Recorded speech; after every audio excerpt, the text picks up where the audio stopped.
வணக்கம் நண்பர்களே, மறைக்கப்பட்ட வரலாறு சேனலுக்கு உங்களை அன்புடன் வரவேற்கிறேன். அமேசான் காடுகளின் ஆழத்தில் மறைந்திருக்கும் ஒரு நாகரீகம். ஆயிரக்கணக்கான ஆண்டுகளுக்கு முன்பு வாழ்ந்து வந்த உலகை அதிர வைத்த மக்கள், அவர்கள்தான் மாயன்கள். மாயன்கள் கிறிஸ்துக்கு முன் 2000 முதல் கிறிஸ்துக்கு பின் 1500 வரை மத்திய அமெரிக்காவில் ஆட்சி செய்தனர்.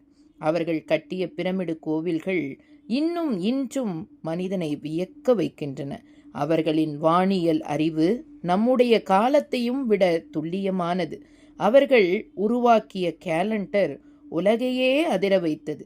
2012 உலகம் அழியும் என்று மாயன்கள் கணித்ததாக உலகமே நம்பியது. ஆனால் அது உண்மையா அல்லது தவறாக புரிந்து கொண்ட ஒரு மர்மமா? வரலாற்றாசிரியர்கள் சொல்லுவது பஞ்சம், வறட்சி, உள்நாட்டு போர்கள்தான் மாயன் நாகரீகத்தை அழித்ததாக. ஆனால் சிலர் நம்புவது வேறு விதம். மாயன்கள் மறைந்து விடவில்லை, அவர்கள் இன்னொரு உலகிற்கு சென்று உள்ளார்கள்.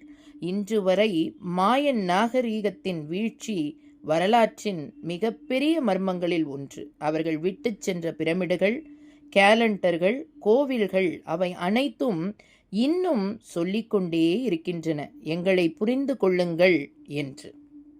மாயன் கேலண்டர் வெறும் நாட்களை எண்ணும் கருவி அல்ல. அது சூரியன், சந்திரன், கிரகங்கள் ஆகியவற்றின் இயக்கத்தை அடிப்படையாக கொண்ட ஒரு வானியல் அட்டவணை. இன்றைய நவீன கேலண்டரை விட கூடுதல் துல்லியமாக இருந்தது என்று விஞ்ஞானிகள் ஒப்புக்கொண்டுள்ளனர்.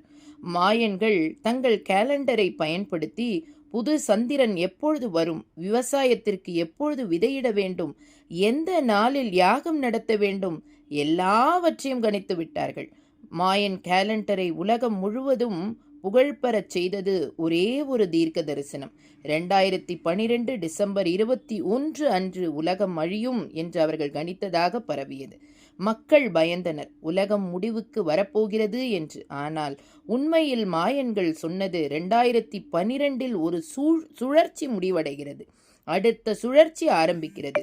அது உலக முடிவல்ல, ஒரு புதிய யுகத்தின் தொடக்கம். மாயன் கேலண்டர் எங்களுக்கு கற்றுக் கொடுத்த மிகப்பெரிய உண்மை என்ன தெரியுமா? காலம் முடிவடைவதில்லை, அது எப்பொழுதும் ஒரு சுழற்சியாகவே தொடருகிறது. நன்றிகள் பல.